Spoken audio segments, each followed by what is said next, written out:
Hello and a very warm welcome to this practice session. In this third episode of the series on pet sounds, I will talk about creating a pet sound in Helm, a free open source synthesizer from the same programmer who programmed Vital. Only this synthesizer was created much earlier and is much simpler. But this makes it an ideal learning synthesizer and therefore unfortunately also a very often overlooked synthesizer. The video is a combination of pet sound design and learning about the Helm synthesizer. If you want to know more about the basic concept that is addressed in the video, just watch the first episode of the series with Bitwig's polysynths. The link is below in the description, or write me the question as a comment below under the video. But let's get started.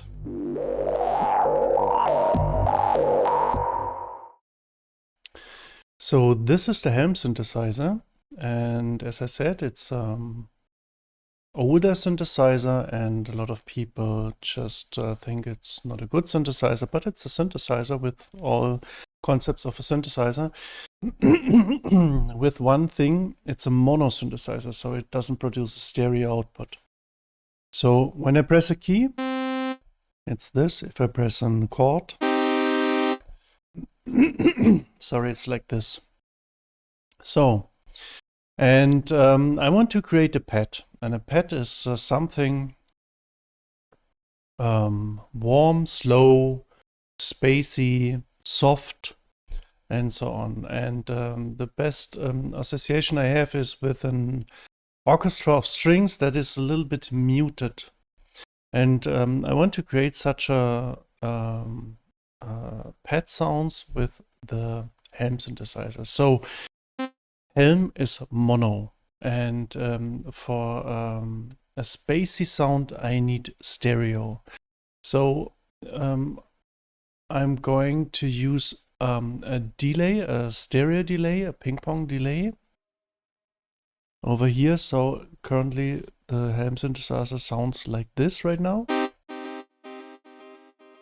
Sounds a little bit dubby. Sorry. Sounds a little bit dubby.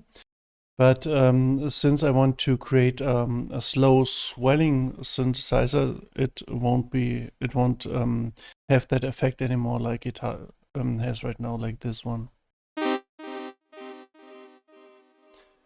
Okay, so I've chosen a sawtooth and the 2 oscillator synth, and currently there are the 2 oscillators playing in the mixer panel, so I take down one mixer and now it's a little bit quieter. And then I want to have want to use a filter to make it soft. So in the middle over here is the filter. I activate the filter and there's resonance in it, and I just deactivate the resonance. And I want to have a steeper slope, so I choose on the upper top side a 24 dB slope. So right now the sound is like that.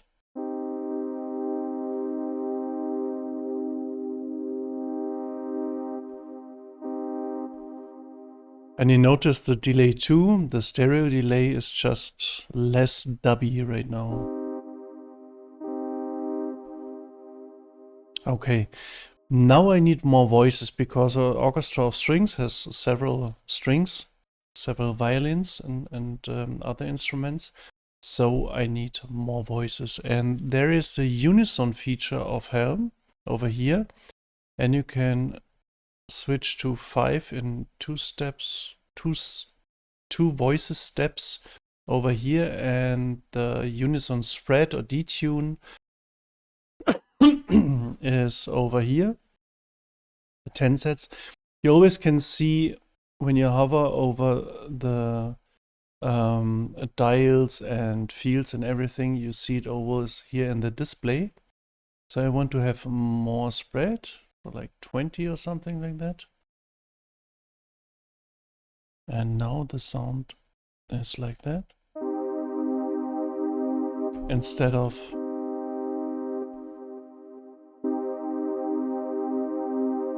And that sounds nice. The next step is to use the volume envelope or amplitude envelope, and the amplitude envelope is over here, so the ADSR. And a nice feature of the Helm synthesizer is that you can see everything you're doing. So I could use this slider over here to change it, or just take it over here and slide it here. And you see in the display over here the values I'm dialing in, or if you use this slider, you can see it in the small pop-up window under the mouse arrow.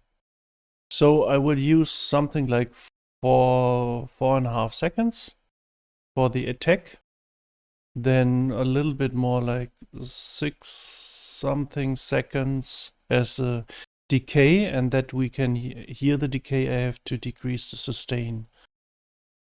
And I increase the release, so if I release the keys, the sound will slowly fade away, like, let's say 10 seconds.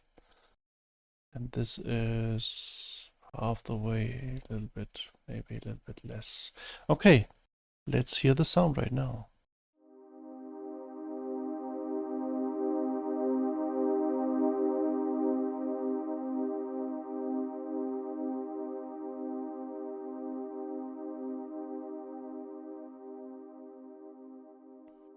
Nice. And the second movement I want to do with that sound is to use the filter to make a slower attack than the amplitude, like this, and a slower decay, and maybe somewhere in with the sustain level a little bit higher, or I don't know, I have to test that. So what I do is I turn down the filter a little bit more, so it's more dull, like this. And then I dial in,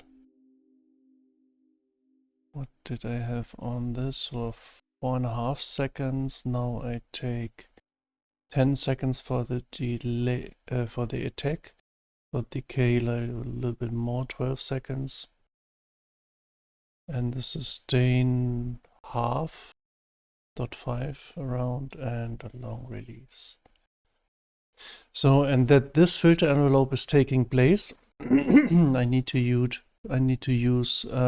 and the envelope depth in the filter to tell the filter, okay, use this envelope and move the filter, for example, with this depth in the positive direction. I could use it to move it in the negative direction as well, but I want to use it in the positive direction, maybe like this.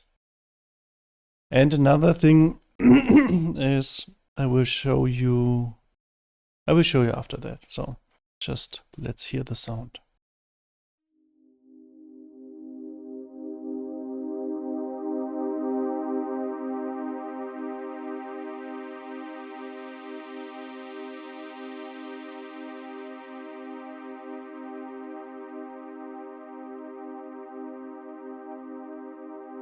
Maybe a little bit longer, a little bit less.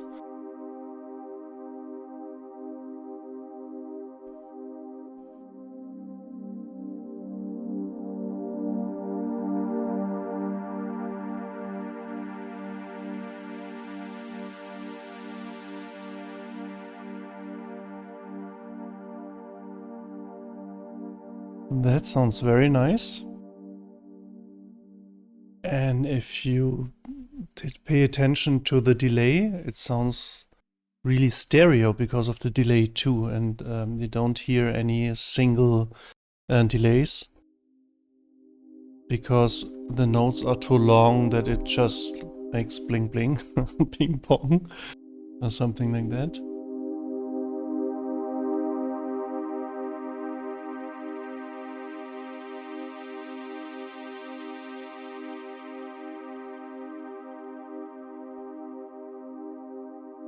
And there's something you always should have in mind when combining volume and filter, because With the filter and the frequencies, there's something that has to do with the Fletcher-Munson curve. I did a video on that, on the basic sound concepts, where you can hear some specific frequencies better than others. So if you want to know more about this, just watch the video.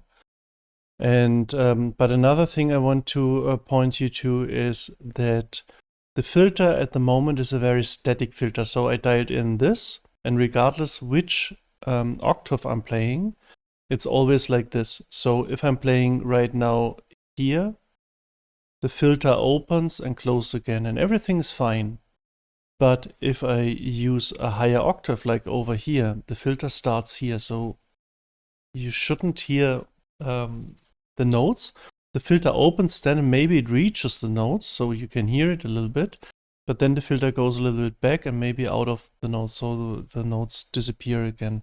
The same with lower notes. In the lower frequency, the filter is more open. I will show you what I mean because I want to move the filter relative to the pitch I'm playing, to the keys I'm playing. And this is the key tracking.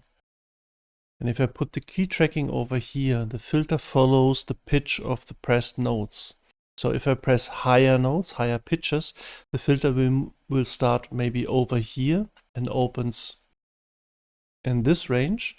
If I play lower notes, the filter maybe just starts here and play in this range. So the sound of the filter is more consistent, it's more the same. So now I have the key track on 100%. So regardless of the octave I'm playing, it should have the same sound.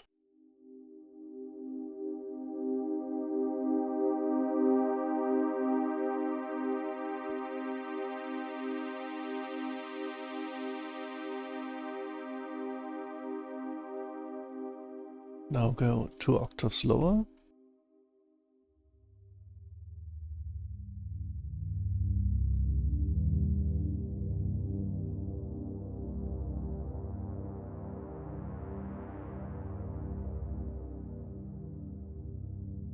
With no key tracking.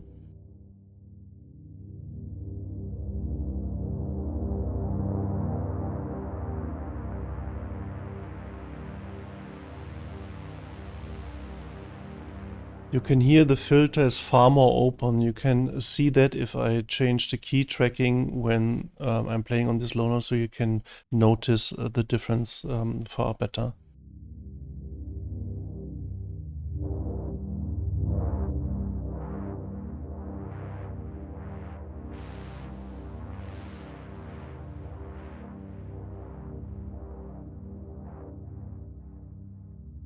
So for my sound I want to create is the key tracking the better way, because I have a more consistent head sound over all the octaves. But you could use this to have just different sounds in different octaves. Okay, so this is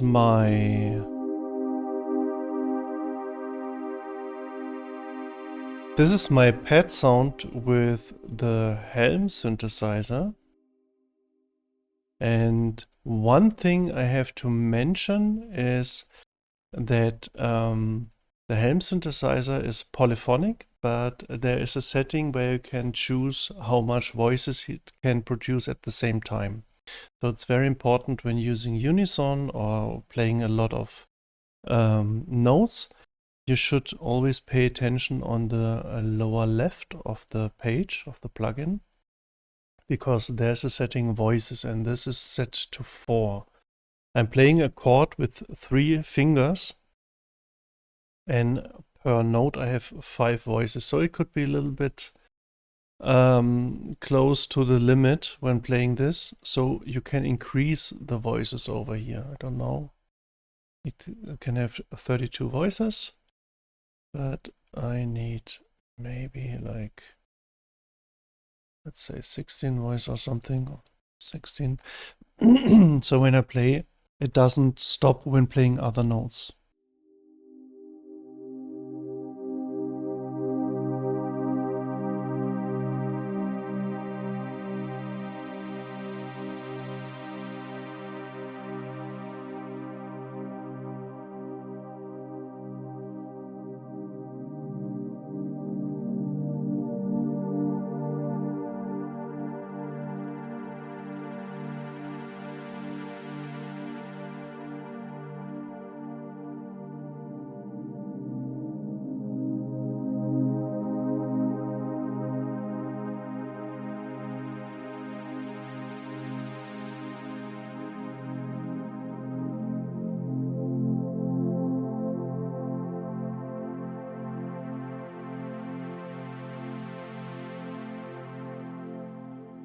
So if you notice that there are voices lacking because you're playing too many notes or there are too many voices used by the plugin, just always have a look on the voices on the bottom left of the plugin. So that's about creating a pad sound in the Helm synthesizer, and I would like to encourage you to use it a little bit more, even or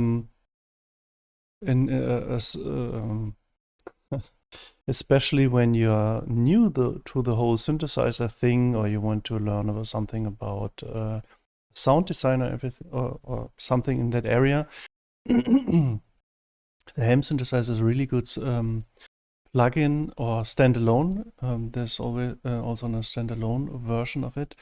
It's a really good a synthesizer to learn about the concepts because you can see it, what you are doing, and this is very helpful. And most things are visible on the first sight. So if you look at it, you see most options.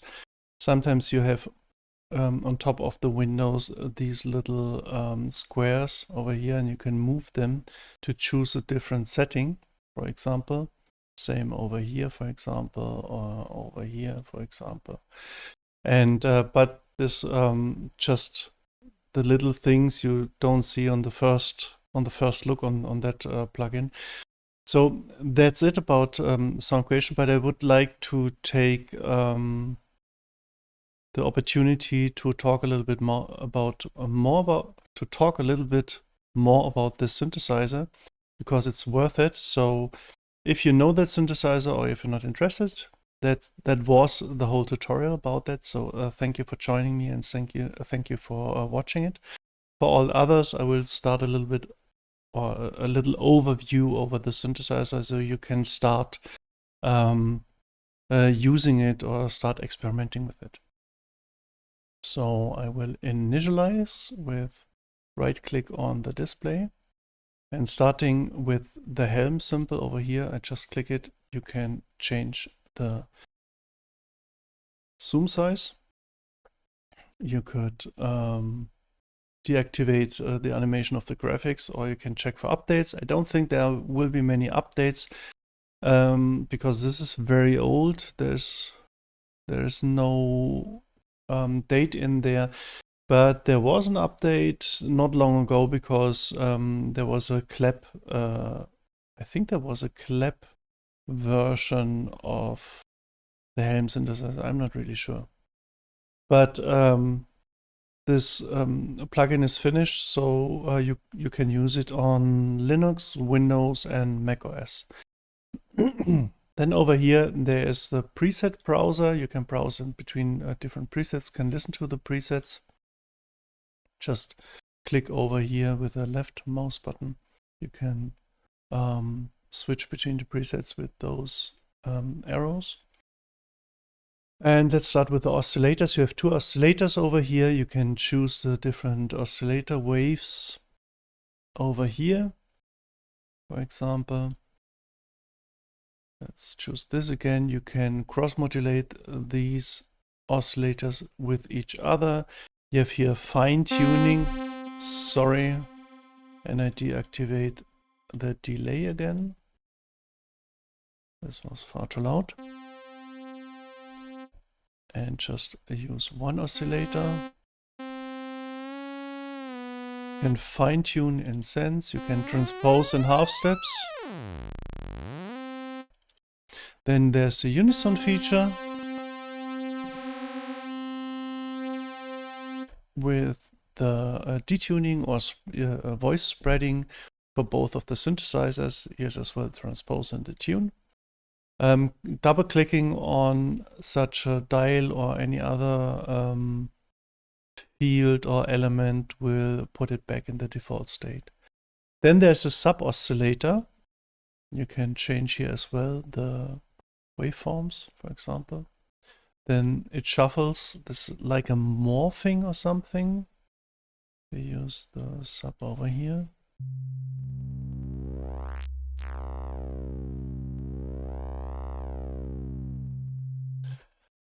And here you can go octave lower, for example. So then here's the mixer on the right side. So for oscillator 1, you can choose the loud for oscillator 2. Let's take another maybe, and maybe another octave.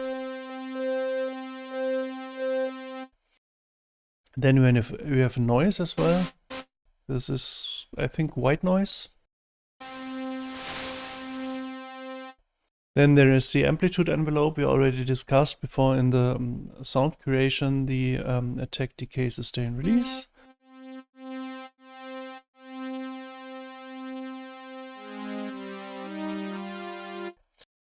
Then with the attack, with the amplitude envelope, there is such a Helm logo or Helm symbol, and if you click on that, everything will be highlighted,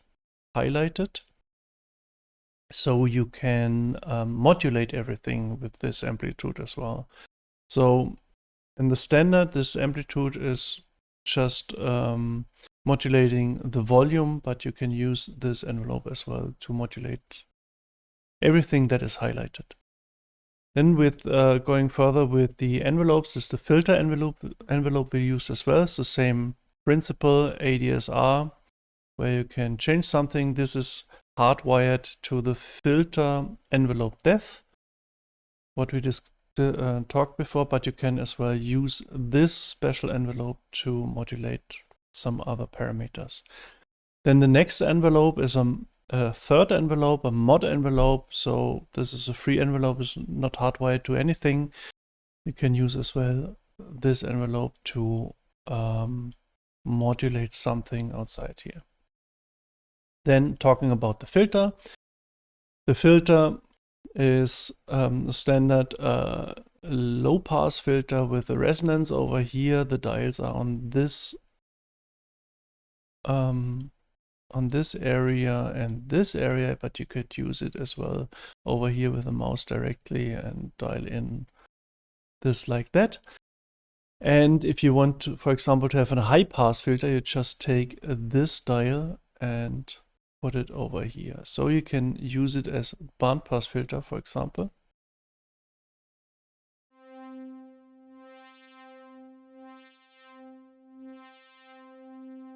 And you could use, instead of a 12 dB filter slope, a 24 dB filter slope with this band pass, or with a high pass, or with a low pass filter. And then there is a sample and hold, a shelf filter. You always can see that over here in the display. And there are two other filter types. So this is a shelf filter, a low shelf filter. Then you have, it's called, what is it called? A band shelf. This is a notch filter, and you could use this to make it a peak filter.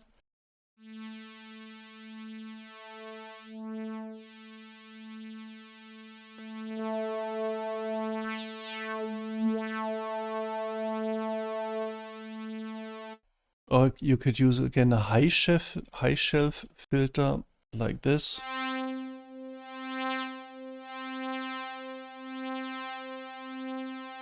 So these are the filter types you could use right here, right now.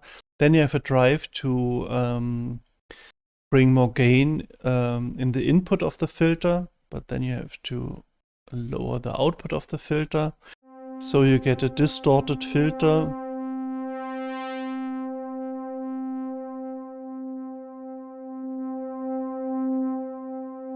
In modern synthesizers, you normally have something like, if you raise the volume of such a drive, or the gain of such a drive filter, it levels automatically if you give more drive in the input filter, it decreases the output, or the output volume of the filter, so you don't have to do that manually for yourself. Then the envelope depth, we talked about that, that this gives the range, how much the filter envelope will take place with the filter, and the key tracking in a positive and a negative direction, where the filter adjusts according to the right pitch you are pressing, or the right keys, or the right pitch key pitches, the right pitches you're pressing. Okay, that's the filter. Do we need that? Why not? No, we don't use that. So now we need a short attack. So then over here there's a feedback. So you could use the whole output of the Helm synthesizer and feedback it again before it gets to the real output. And with that let's take the filter again. You could create a more thicker sound.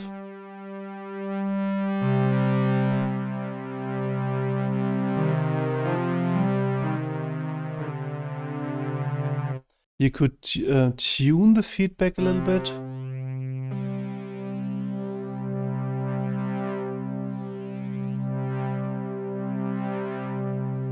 If you modulate that, you could create something like a flanger phaser. Not really, but kind of. Has a little bit the effect. And you can use the transpose to do that in half steps.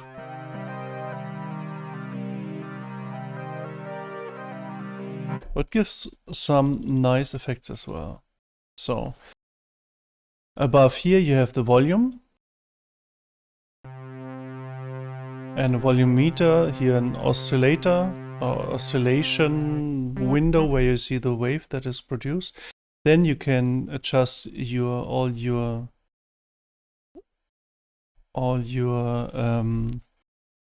modulations to specific beats per minute.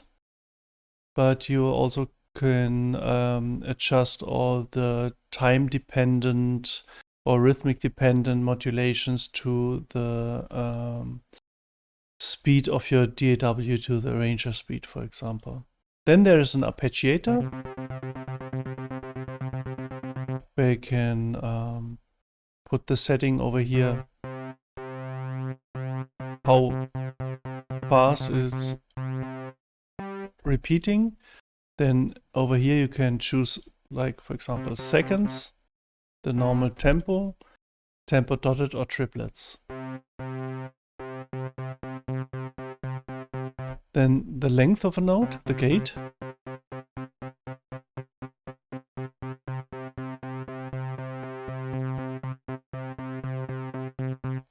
Then the octaves, the octaves that the Arpeggiator is playing, for example, 3 octaves. Then you have the pattern. This is standard on up, then down. You can use as well the mouse wheel.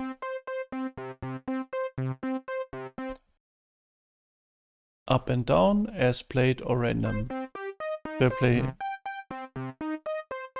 If I hold more keys.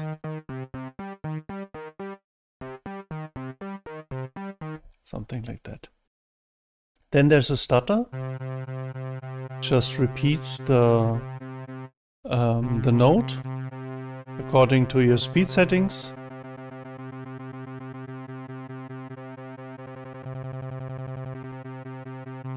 Then you have a resample setting over here.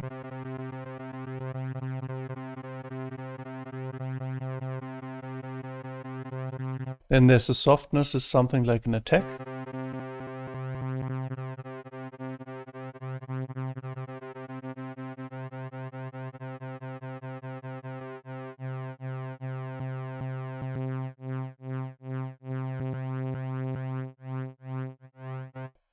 Okay. Then there's a distortion with the drive and the mix. So this is the original dry sound. And this is the wet sound. Here you have different algorithms for the distortion, soft clip, hard clip, linear fold, thin fold. For example, if I use the drive over here,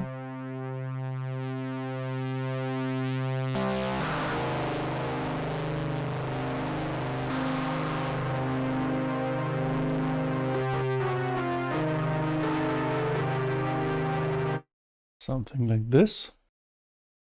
Then there's the delay, but it's a mono delay since the Helm synthesizer is just mono, but it's it's a delay. Wait.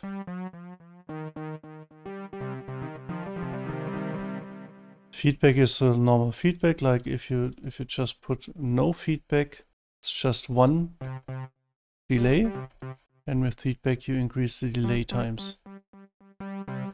The mix is a dry mix. And as well here seconds tempo dotted triplets, if you click on that. Then there's a reverb, simple reverb with the mix, dry wet. Then you have the damp, and the damp is nothing else that reducing the higher frequency if you increase it. increase it. So I increase the feedback a little bit and take away the damp completely. So increasing the feedback makes the reverb longer.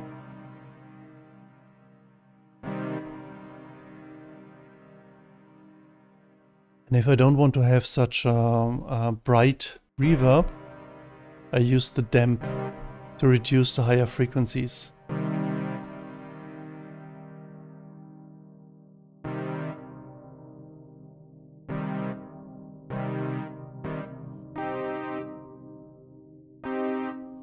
It's a simple reverb, but nice. Then there's a Formant filter.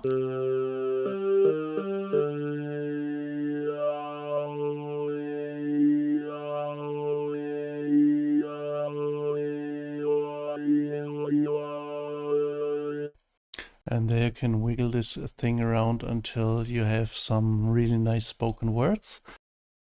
And then let's go down on the left side to the mono LFOs, and the mono LFOs are just like low frequency oscillators where you can set something over here, what waveform you want to have.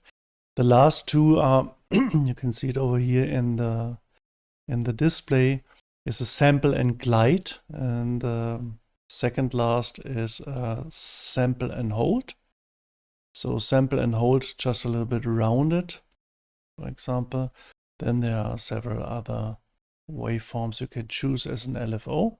Then on the left side there is a fader where you can just use it for putting it from the positive in the negative direction, or invert it, maybe like that, or just decrease the output of the LFO, or the, let's say output, like that. You could use the Helm logo as well to modulate everything that is highlighted over here, and then you have here as well again the free, the retrigger, and the sync to playhead option. Free is just running without any external input. Retrigger is, if you press a note, it gets retriggered regardless where it is right now. So I retrigger it. Put on retrigger. See, it always starts over here. If it's on free running, it doesn't care what I'm doing. And if it's to sync playhead, it's synced to the playhead and running then when I playing something. So, and then you can choose the different speeds over here. Seconds, tempo, dotted, and triplets, for example. Let's take the retrigger. And there's a poly LFO, the same options, the same options over here. A range as well over here. The mono LFO2 is the same like the LFO1, just another LFO. And modulate everything over here, changing the speed over here, and seconds, tempo, dotted, triplets as well over here.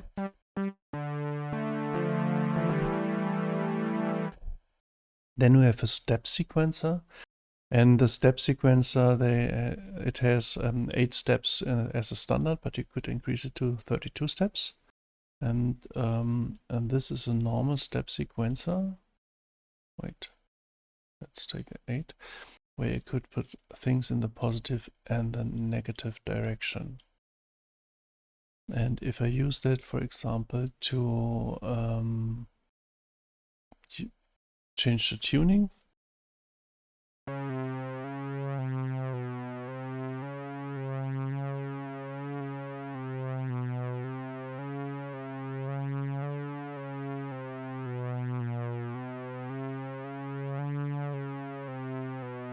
maybe I should use the other one, not this one, the transpose feature, for example.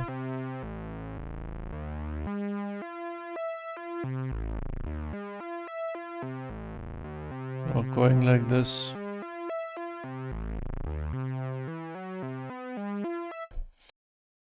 And the same over here, free retrigger sync to playhead, and the slide is something where it slides like a portamento between the different steps.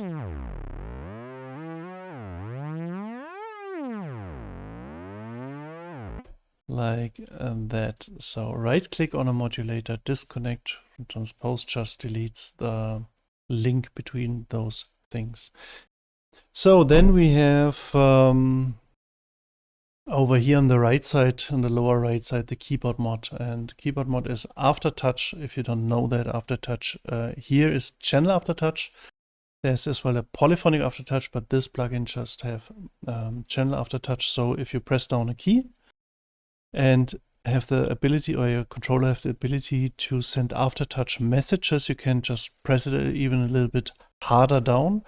So your plugin, your DAW, gets an aftertouch message where you can modulate as well some parameters. So it's nice for when you are playing and just want to modulate with the pressure, with the aftertouch pressure. So when you aftertouch pressure, so when you already press the note and you give it a little bit aftertouch.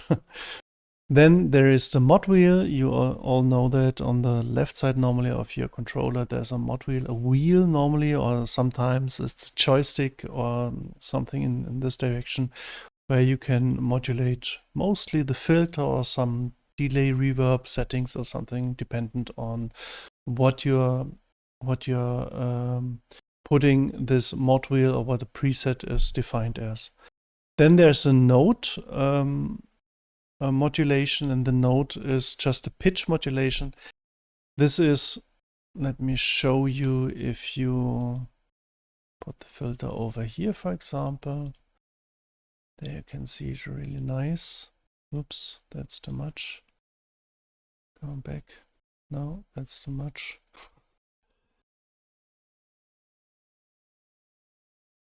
That jumps always too fast. 50, 50, 40. Come on. Come back.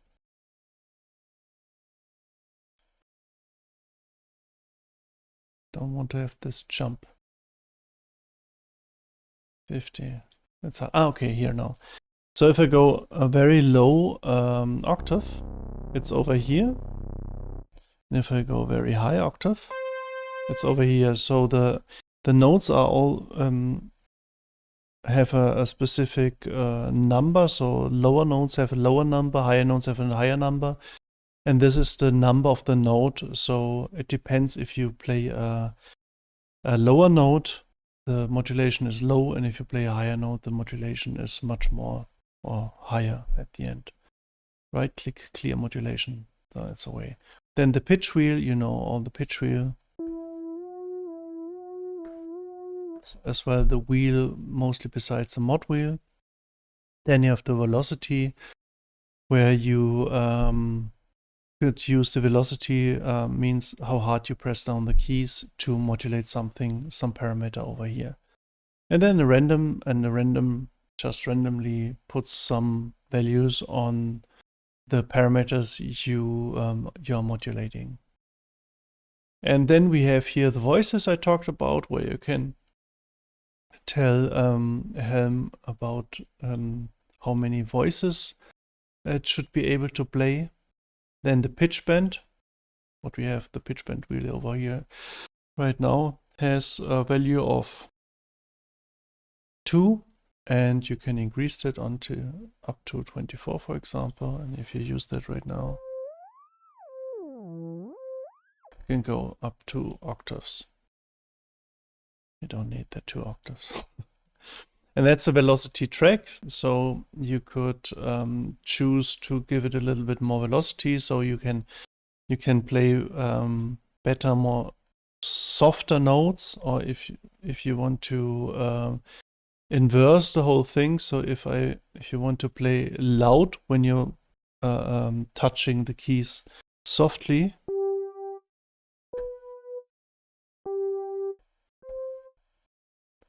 then you could put it in the negative direction. For example, or over here, you have to hit it harder to make it loud, or you can play very softly.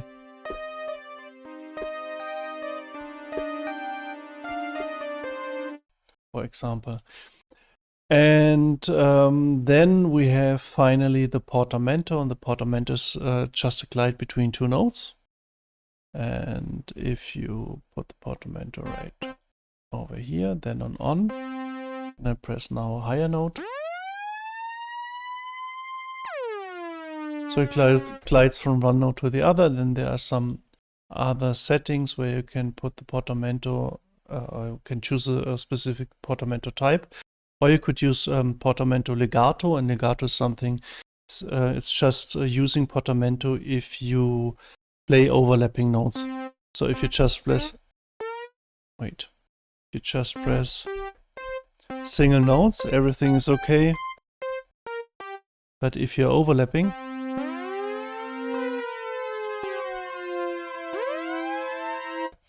it's playing the Portamento.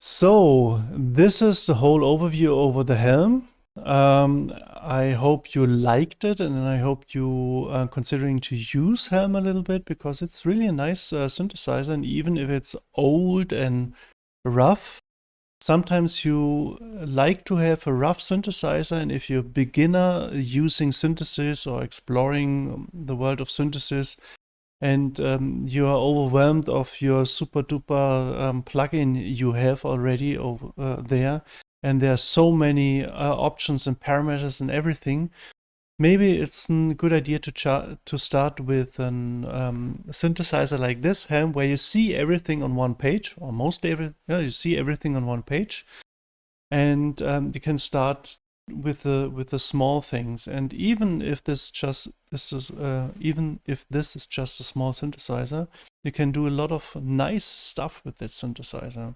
So don't think it's old and it hasn't so many features than my new super duper 2023 synthesizer.